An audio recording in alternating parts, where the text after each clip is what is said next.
terminamos de estudiar el libro de Gálatas para alegría de muchos y para pena de otros, porque también tanto que descubrir que no siempre podemos decirlo todo en una prédica el día domingo. Así que quiero invitarles a abrir sus Biblias en el libro de Gálatas, capítulo 6, versículo 11 al 18, que yo le he puesto como título El canon de la nueva creación. Y me parece a mí que es un título que marca lo que Pablo quiere resaltar al terminar su carta. Así que vamos a tener la lectura de Gálatas capítulo 6, versículo 11 al 18, y hoy día cerramos Gálatas completamente para iniciar después ya en los domingos que vienen predicaciones libres. Hasta el próximo año tendremos otro grupo temático que va a ser muy interesante. Bien, vamos a Gálatas capítulo 6 y en sus pantallas aparecerá del 11 en adelante, ¿ya? Mirad con cuán grandes letras os escribo de mi propia mano. Así parte el versículo 11, ¿ya? Todos los que quieren agradar en la carne, estos os obligan a que os circuncidéis solamente para no padecer persecución a causa de la cruz de Cristo. Porque ni aun los mismos, estos que obligan, que se circuncidan, guardan la ley, pero quieren que vosotros os circuncidéis para gloriarse en vuestra carne, o sea, para mostrar resultados. Y dice Pablo, pero lejos esté de mí gloriarme, sino en la cruz de nuestro Señor Jesucristo. Porque el mundo me es crucificado a mí y yo al mundo. Porque en Cristo Jesús ni la circuncisión vale nada, ni la incircuncisión, sino una nueva creación. Y a todos los que anden conforme a esta regla, paz y misericordia sea a ellos y al Israel de Dios. De aquí en adelante, nadie me cause molestias, porque yo traigo en mi cuerpo las marcas del Señor Jesús. Hermanos, la gracia de nuestro Señor Jesucristo sea con vuestro espíritu. Amén. Así termina la carta. Y si me coloca el versículo 11 inmediatamente, la primera pregunta que surge al iniciar, y quiero partir así para atraer su atención, es ¿qué sentido tiene? Y yo si estuviera con Pablo le haría esta pregunta: Pablo, ¿qué sentido tiene que tú digas, mirad con cuán grandes letras os escribo de mi propia mano? He tratado de entender por qué Pablo lo dice. Permiso, voy a llamar a la eternidad. ¿Aló? Sí, necesito hablar con el apóstol Pablo. Apóstol Pablo, apóstol, mire, la verdad es que cuando termina su carta, me deja confundido. ¿Qué sentido tiene que usted diga, mirad con cuántas grandes letras os escribo de mi propia mano? ¿Será, apóstol, que usted no escribió el libro? ¿O lo dictó y alguien lo redactó? Ya, gracias. Se los voy a explicar a la iglesia. No, yo le doy su saludo a Eduardo, no se preocupe. No se preocupe. Gracias. Porque es una buena pregunta hacerse hoy, cuando termina el libro, por qué Pablo decide enfatizar que sus últimas palabras, las cuales quiere comunicar al libro de a la iglesia de Galacia, son palabras que están escritas por su propia mano y con letras grandes. Y la pregunta es, ¿por qué con letras grandes? Me imagino, y si ustedes se dieron cuenta, yo leí de un aparatito que está aquí, que se llama pantallita, porque para leer desde acá tengo que alejarme, no sé cómo se llama eso, ¿ya? Tengo que alejarme para poder leer. Entonces, yo entiendo que Pablo quiere comunicar con fuerza y autoridad sus últimas palabras, pero como él padece ¿de qué padece? De una ceguera, por lo tanto, no todo lo puede escribir en pequeñito y tiene que escribirlo con letras grandes para que él pueda leer qué está escribiendo.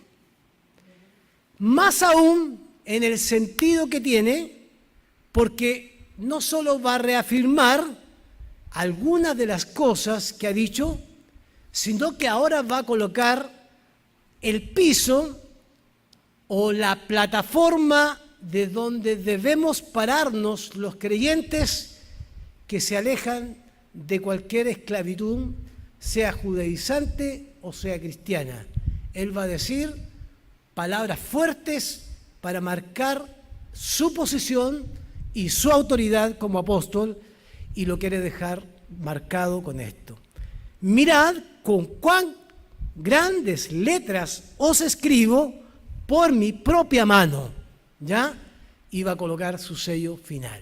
Entre paréntesis, solo como una reseña, no es la única vez que Pablo dice eso. Hay otras cartas en que Pablo termina sus saludos finales de la misma manera, diciendo y colocando su sello. Del pasaje que hemos leído, voy a pedir que me coloquen el versículo 12 en adelante, vamos a ir colocando, gracias. Quiero mencionar algunas cositas, por lo menos 3 que me parecen a mí que surgen del texto para explicar. Cuando Pablo menciona todos los que quieren agradar en la carne, estos os obligan a que os circuncidéis solamente para no padecer persecución a causa de la cruz de Cristo. Por lo tanto, mi primer punto que quiero enfatizar es que lo que Pablo va a reafirmar es que las motivaciones que tienen los judaizantes son motivaciones humanas, motivaciones que no tienen que ver con el crecimiento de las personas, sino motivaciones que están en la carne, reflejadas, para conseguir algo de los cuales ellos no quieren padecer. ¿Quién no quieren padecer? La persecución por causa de la cruz de Cristo. Y esto es muy importante tenerlo en cuenta. ¿Por qué? Porque si había algo que a Pablo le molestara o le molestaba, era que justamente los judaizantes, lejos de pensar en el bienestar de las personas, estaban pensando en su propio bienestar. O sea, querían huir de cualquier problema que le causara seguir verdaderamente el Evangelio o la cruz de Jesucristo. Y aquí quiero usar una palabra que ha sido muy mal usada en los movimientos neocarismáticos, que es pagar un precio. Lo que no quieren los judaizantes es sufrir por la causa de Cristo. Lo que sí quieren los judaizantes es, como decimos acá en Chile, llevar agua a su molino para poder hacer seguidores judaizantes y que eso le trajera beneficios personales. En otras palabras, las motivaciones que tenían estas personas eran equivocadas, eran apariencias, solamente apariencias. Miren lo que dice el versículo número 13. El versículo 13 dice, porque ni aun los mismos que circuncidan guardan la ley, pero quieren que vosotros os circuncidéis para gloriarse de vuestra carne. O sea, para mostrar en Jerusalén que lograron su objetivo y ganar adeptos para los judíos. Por lo tanto, esa motivación era más importante para ellos que la vida y la libertad de las personas. Por lo tanto, no defendían, era una falsa piedad. Los judaizantes tenían una falsa piedad. Ellos querían prosélitos judíos y no querían seguidores de Cristo. Una de las causas era no sufrir la persecución, evitar el sufrimiento. Y hay algo que hay que marcar con toda la fuerza: quien sigue a Cristo debe pagar un precio. Aunque ese precio sea mal usado o sea manipulado desde el punto de vista de los movimientos más neocarismáticos en relación a la plata y en relación al dinero, seguir a Cristo requiere pagar un precio. Si antes yo tenía un comportamiento, con Cristo no puedo tener el mismo comportamiento. Si antes odiaba, ya no puedo odiar. Si antes yo hacía cosas que ofendían a Dios, y hacemos todos los días cosas que ofenden a Dios, yo debo replantear mi vida y hacer cosas distintas que por lo menos glorifiquen al Señor. Pablo está en contra, de alguna manera, de lo que defendían los judaizantes, que era llevar agua a su molino. Y esto es muy interesante porque para nosotros también es bueno preguntarnos qué defendemos nosotros hoy. ¿Qué defendemos nosotros hoy? ¿La religión? ¿La doctrina? ¿La denominación? ¿Defendemos nuestras propias creencias o defendemos el Evangelio de Jesucristo, las buenas nuevas de salvación, la libertad que Cristo nos dio, esa libertad que no la pagamos nosotros, sino que Cristo la pagó en la cruz? ¿Qué defendemos hoy? Yo decía en la mañana que he tenido la posibilidad de recorrer varias iglesias por mis cargos que he tenido, y otros también han tenido la misma responsabilidad de nuestra iglesia, y nos damos cuenta que a veces las peleas que existen dentro de la iglesia son superficiales.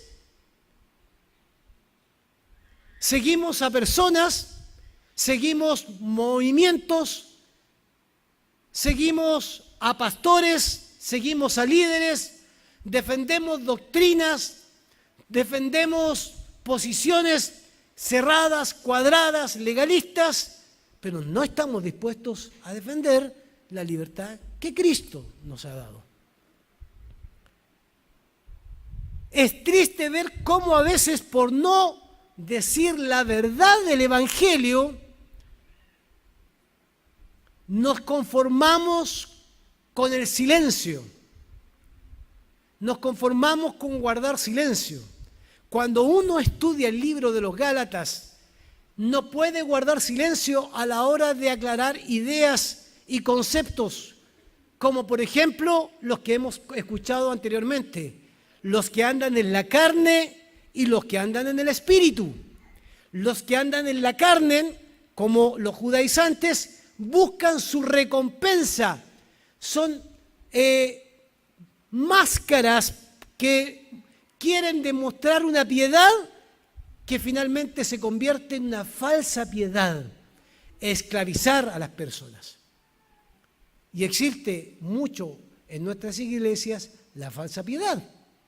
A tal punto existe la falsa piedad que cuando queremos defender posturas tan cerradas, estamos dispuestos incluso a juzgar a personas, decir, tú no eres cristiano y tú eres cristiano por esto y por esto. Y nos convertimos en ocupar el lugar que a Dios le corresponde de juzgar. ¿Quién soy yo para decir si tú eres creyente o no eres creyente? ¿Quién soy yo para juzgar la espiritualidad de una persona? ¿Puedo yo medir la espiritualidad tuya cuando levantas las manos, cuando oras, cuando cantas? No, porque yo no soy Dios. Quien mira el corazón es el Señor. Quien conoce la intención de tu corazón es el Señor. Yo no puedo engañar al Señor. Por eso el pastor Rudy decía la semana pasada, a Dios no puede ser burlado.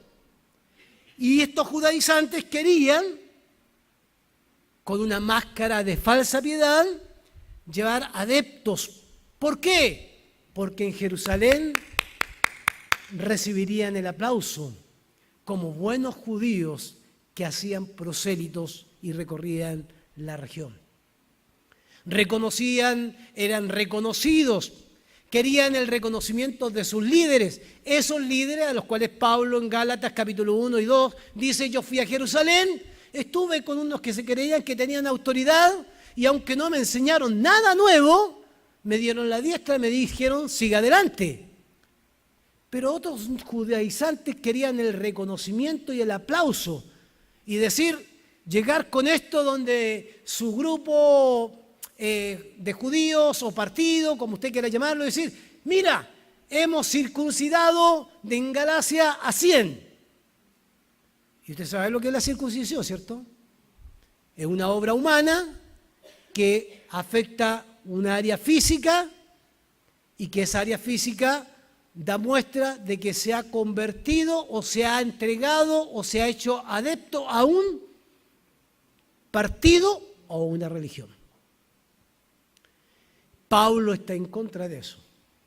Y dice: estos mismos que quieren hacer esto no son capaces de guardar la ley. No tienen la capacidad de guardar la ley. Y esto es muy interesante, queridos hermanos, porque de alguna manera lo que Pablo está diciendo cruza la Escritura. Mire qué interesante. Si uno hace una línea de tiempo de los profetas de Jesús y Pablo. Los profetas, voy a mencionar a uno, Amós, dice, la ley dice que tenían que cantar y tenían que adorar a Dios. Los profetas les decían al pueblo: ¿quién les dijo, por medio de Dios, quién les dijo que me trajeran sus cánticos? Miren lo que dice Amós: sus cánticos me tienen aburrido. Dios está diciendo: hagan otra cosa, hagan justicia y misericordia. Isaías, en otro lado: no quiero sus ofrendas, porque traían sus ofrendas no de corazón, como lo hacemos los días domingos, que motivamos que sea de adoración, que sea de corazón, que sea de entrega. Llevaban sus diezmos y no lo hacían de corazón. Es más, le robaban al vecino los animales para llevárselo al altar. Y el profeta decía: ¿qué se creen ustedes? ¿No saben quién es Jehová? Yo prefiero, antes que sus ofrendas, que hagan justicia y que hagan misericordia. Pero uno llega a Jesús y uno diría: bueno, Jesús no dijo lo mismo. Jesús dijo exactamente lo mismo. Y si usted me acompaña, por favor, al libro de Mateo capítulo 6, el versículo 2 y 5, Jesús menciona las mismas palabras de los profetas. Por eso, cuando des limosna, estoy hablando de la apariencia, estoy hablando de las motivaciones erróneas que tenían estos judaizantes. Cuando des limosna, no toques trompeta delante de ti, como hacen los hipócritas en las sinagogas y en las calles, para ser alabados por los hombres. En verdad os digo que ya han recibido su recompensa. ¿Cuál ha sido la recompensa? El aplauso. El aplauso. Versículo, ¿en qué versículo iba? Ayúdenme. ¿Están conmigo, cierto? Ya, versículo 3. Pero tú, cuando des limosna, que no sepa tu mano izquierda lo que hace tu derecha, para que tu limosna sea un secreto, y tu Padre, que ve en lo secreto, te recompensará. Versículo 5. Cuando oréis, no seáis como los hipócritas, porque a ellos les gusta ponerse de pie y orar en las sinagogas y en las esquinas de las calles para ser visto por los hombres. En verdad os digo que ellos ya han recibido su recompensa. ¿Cuál es la recompensa? El aplauso, el reconocimiento humano. Por lo tanto, queridos hermanos, cuando pensamos en este tema de la piedad, toda forma de piedad, esta forma de piedad de los judaizantes, que busca agradarse a sí mismo y agradar a otros hombres, que busca el reconocimiento humano, que busca el aplauso de los demás, junto con ser deshonesto o deshonesta, impide que el creyente pueda experimentar la bendición de Dios, porque las motivaciones que tiene son erróneas. Quiere la propia exaltación y quiere el propio reconocimiento. Y en la Escritura ya sabemos esto, ¿cierto? Que el que se exalta será humillado, y el que se humilla será exaltado. Ahí está el gran desafío que tiene el cristiano hoy día. No caer en la tentación de buscar mostrar a través de la apariencia, mostrar a través de manifestaciones de la carne, tratar de agradar a las personas, porque cometeríamos el error más grande que podemos cometer como creyentes.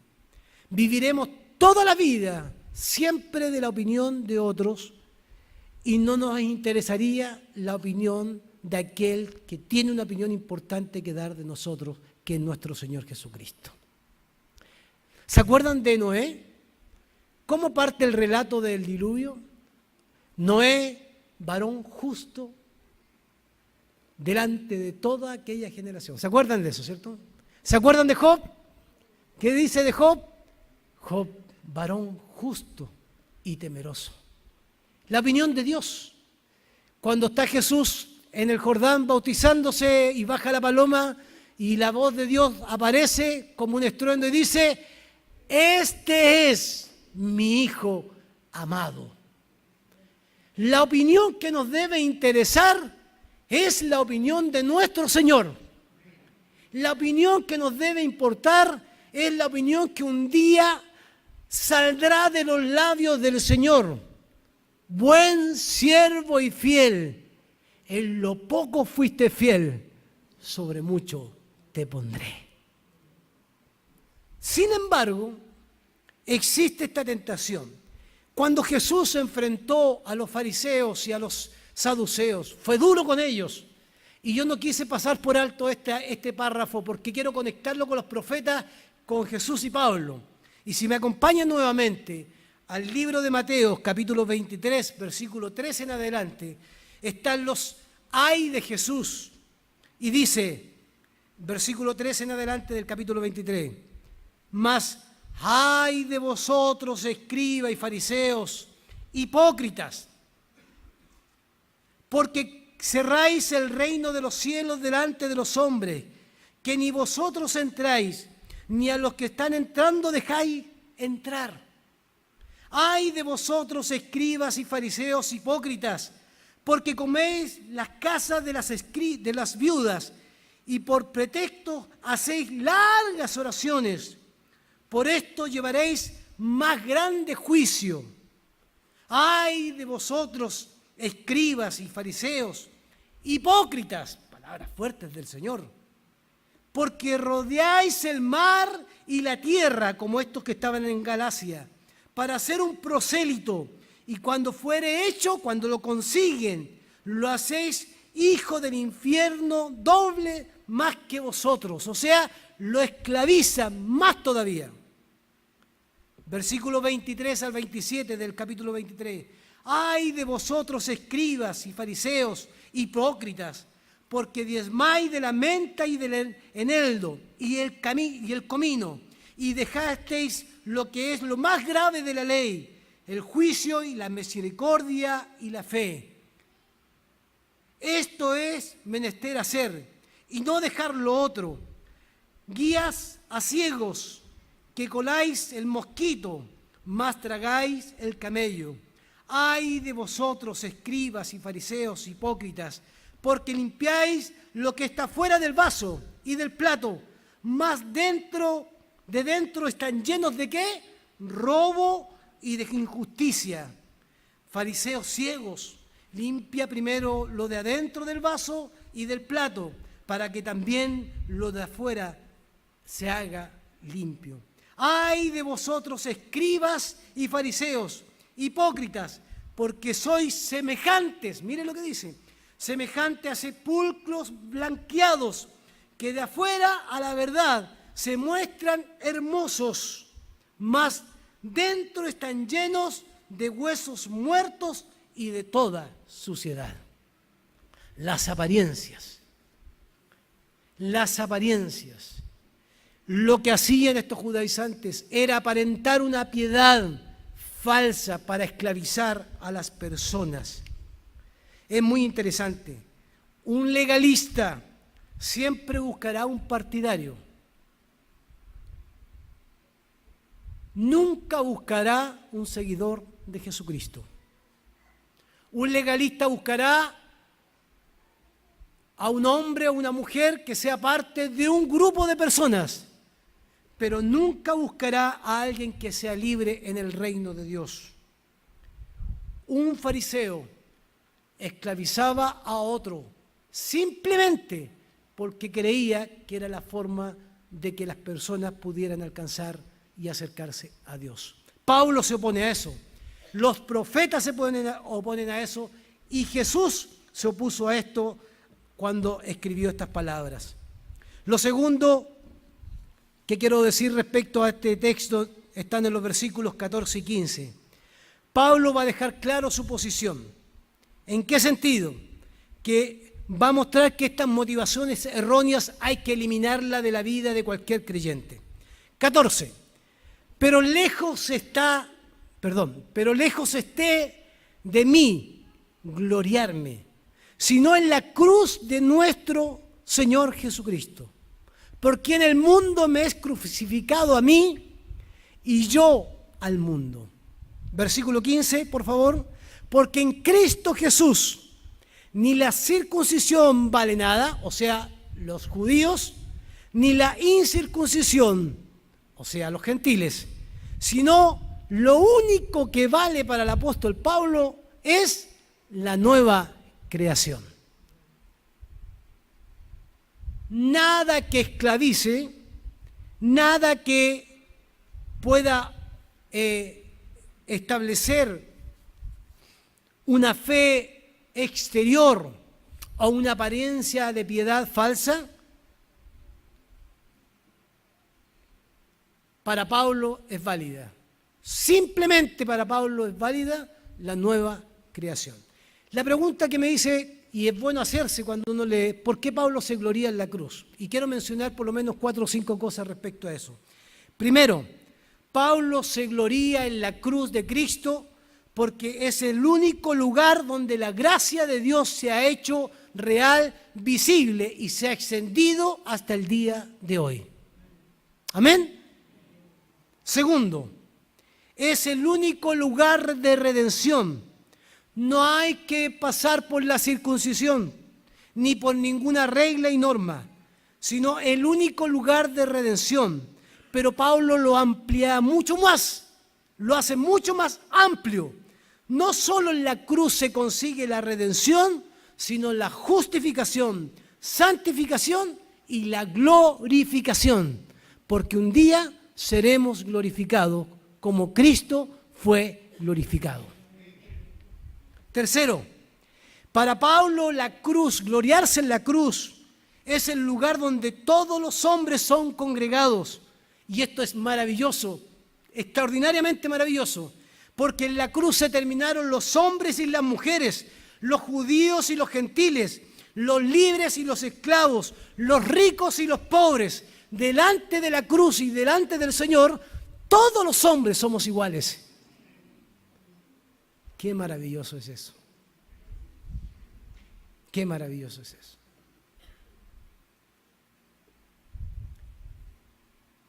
Pablo, para aclarar más fuertemente su convicción, él dice que tiene los elementos para gloriarse en todo lo que tiene que ver con un judaizante.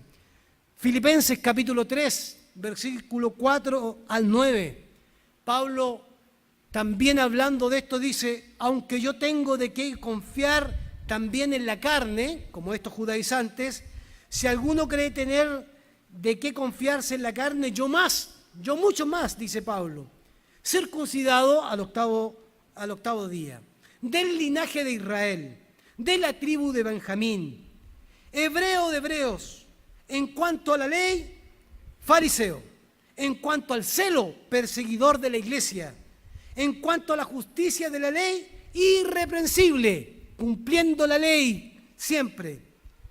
Y versículo 7, mire lo que dice: pero las cosas que para mí eran ganancia, todas estas cosas que he hecho, las he considerado pérdida a causa de Cristo.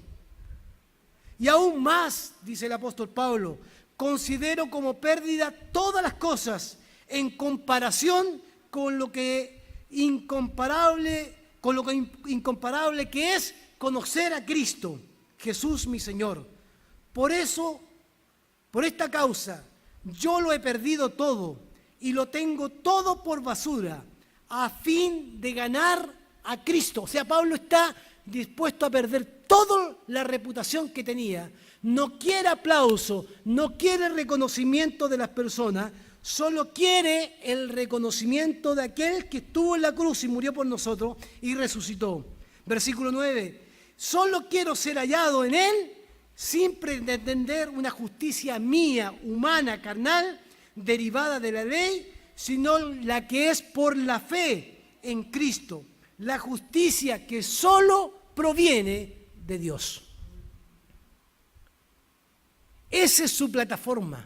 De ahí se para el apóstol Pablo. No está dispuesto a negociar la libertad, no está dispuesto a negociar los triunfos y galardones, no está dispuesto sus diplomas a colocarlos por encima de los hermanos. Lo que está dispuesto a hacer es decir: ya no vivo yo, sino que Cristo vive en mí. Y ahí está un último elemento de la cruz, de gloriarse en la cruz, que en la cruz Pablo renuncia al yo, porque cuando llegamos a la cruz debemos agachar nuestra cabeza y renunciar al yo, al egoísmo, al egocentrismo. Y Pablo renuncia al yo, diciendo: ya no vivo yo, sino que Cristo vive en mí. A diferencia de estos judaizantes.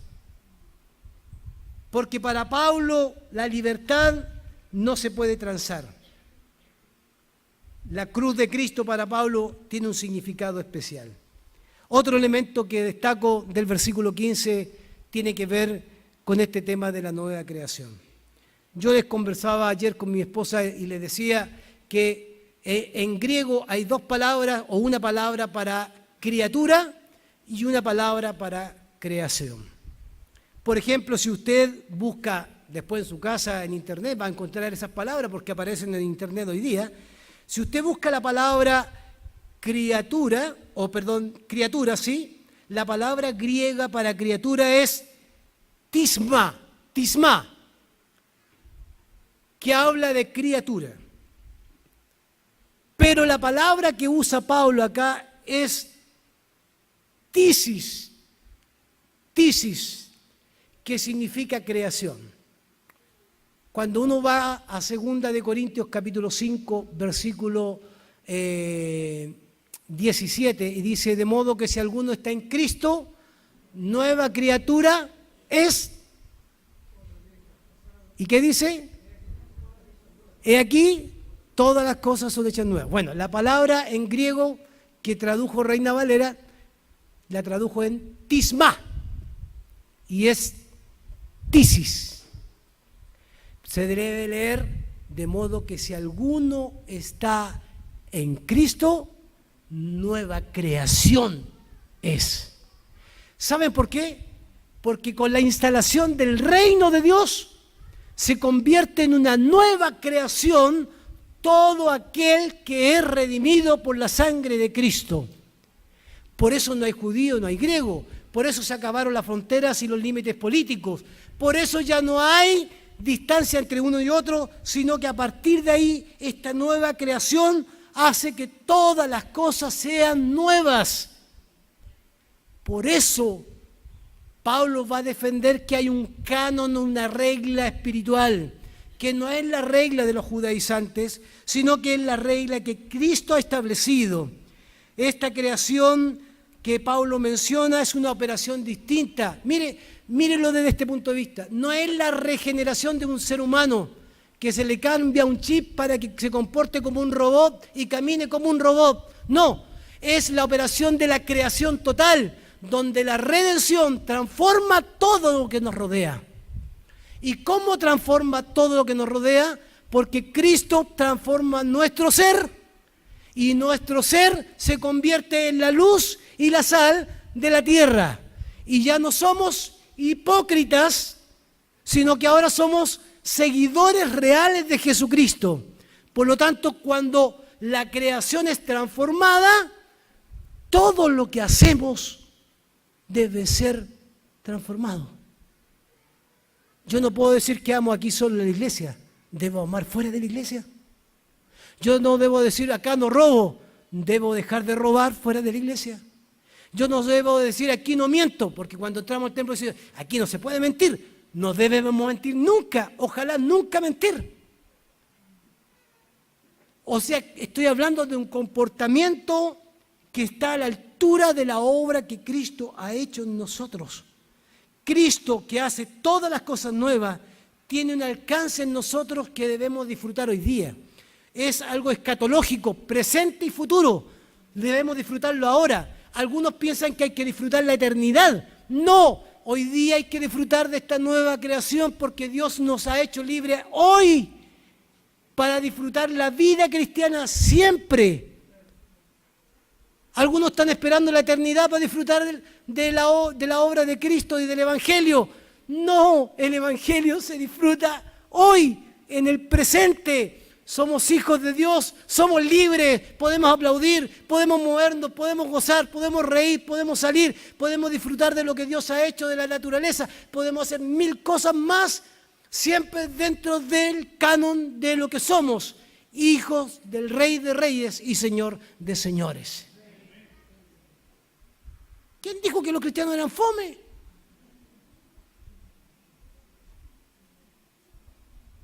Si es por seguir una religión fome, mejor buscamos una secta, nos metemos ahí. Pero la vida cristiana no se vive solo en el templo, se vive en todos lados. Por eso es una nueva creación. Mire lo que dice Efesios capítulo 2, versículo 10. Porque somos hechura suya, creados en Cristo Jesús para buenas obras, las cuales Dios preparó de antemano para que anduviéramos en ella. Aleluya, gloria al Señor. Esta nueva creación no tiene que ver con la circuncisión, ni que una obra humana, ni intervención humana, ni la regla, ni la norma. Tiene que ver simplemente con el regalo maravilloso que se ha dado en la cruz del Calvario para nosotros. Y por último, Pablo en el versículo 16 establece la regla. Me gusta la regla. Por eso se llama el canon de la libertad o del Evangelio, no me acuerdo qué le puso Sergio ahí. Y a todos los que anden conforme a esta regla, traducido al español es regla. En griego es canon, una norma. Paz y misericordia. ¿Por qué es importante traerlo desde el español, desde el griego a nuestros pensamientos? Porque cuando es un canon, una regla de medir, una forma de medir algo. Pablo está colocando el énfasis en que todo lo demás que estos judaizantes están haciendo son normas humanas y leyes humanas que no edifican a nadie y no bendicen a nadie. La regla y la norma que sí edifica y que sí produce bendición en las personas es el canon del que él está planteando, este canon de gloriarse en la cruz de Cristo. Ahí está nuestra mayor alegría. Es la norma por sobre toda norma. Cuando Cristo dice, los haré libres y serán verdaderamente libres. Mas a todos los que le recibieron y a los que creen en su nombre, les dio la potestad de ser llamados hijos de Dios. Ahí está la norma.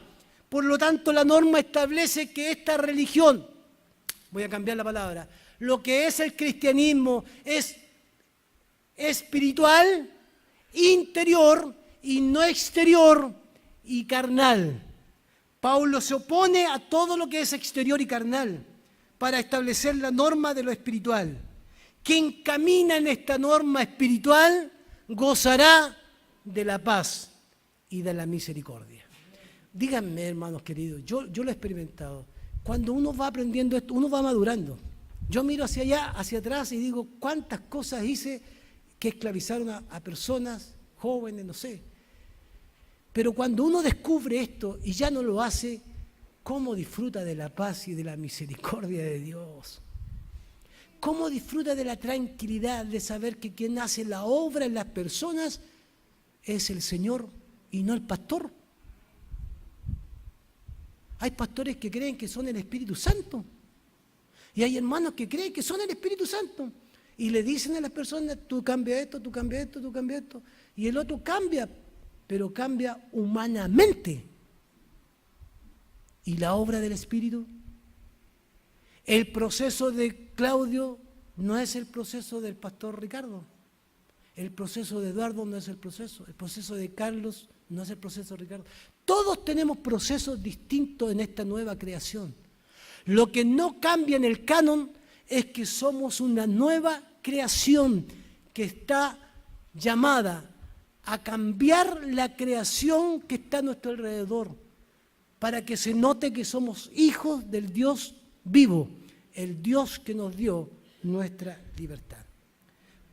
Por eso, y termino con esto, hermanos, la esencia de la fe cristiana es una religión interior, espiritual, de corazón y no ceremonial. Nuestra fe cristiana es esencialmente divina. ¿Por qué divina? Porque no se trata de lo que nosotros hemos hecho, se trata de aquel que hizo su obra en la cruz. Hebreo dice que la obra de la cruz de Cristo fue eficaz una y para siempre. Una y para siempre. Ningún ser humano podrá, por más que use técnicas humanas, cambiar la norma, el canon de la gracia de Dios. Y tercero, la iglesia del Señor, los cristianos deben ser cristianos espirituales que tienen una norma como esta que es la gracia. ¿Por qué? Porque por eso termina el apóstol Pablo diciendo, hermanos, la gracia de nuestro Señor Jesucristo sea con vuestro espíritu. Porque el canon total para Pablo es la gracia del Señor. Por gracia soy salvo, no por obra, para que nadie se gloríe. Pergaminos al suelo. Que la cruz de Cristo y el Cristo sea glorificado entre nosotros. Aleluya. Amén. Amén, hermanos queridos. Y terminamos Gálatas. Con grandes letras del apóstol Pablo y con su firma final. Que el Señor nos ayude, hermanos, a no cometer los errores que cometieron los judaizantes en Galacia. Todo lo contrario, no alejemos a las personas, acerquémoslas al Evangelio. Con amor, unidad y con paz. Amén. Pónganse de pie, cantamos y después oramos y cantamos. Ahora sí. Si hay alguien aquí que no ha experimentado ser una nueva creación, quiero decirle que Cristo tiene las puertas abiertas para que sea una nueva creación. Solo tiene que creer, porque cuando usted crea, Cristo lo hará libre. Y esta es una gran oportunidad para hacerlo. Oramos al Señor. Gracias, Señor, por tu palabra, por este canon espiritual, porque, Señor, tú hiciste todo por nosotros. Ahora podemos acercarnos a tu presencia con libertad. Bendice tu palabra, este estudio que hemos hecho por tantos meses, que ha sido tan gratificante y ha sido de gran bendición para muchos de nosotros. Ha transformado nuestra manera de mirar. Una línea entre los profetas Jesús y Pablo, donde se resalta las motivaciones erróneas que buscan el aplauso y el reconocimiento por sobre la renuncia y la glorificación de nuestras vidas, solo por la gloria y la obra de Cristo en la cruz. Bendícenos como iglesia para seguir atrayendo a aquellos que han de ser salvos. Y úsanos a nosotros para ser puente entre aquellos que no te conocen y que puedan conocer la verdadera libertad que tú nos has dado. Lo pedimos, Señor, en el nombre de Jesús. Amén.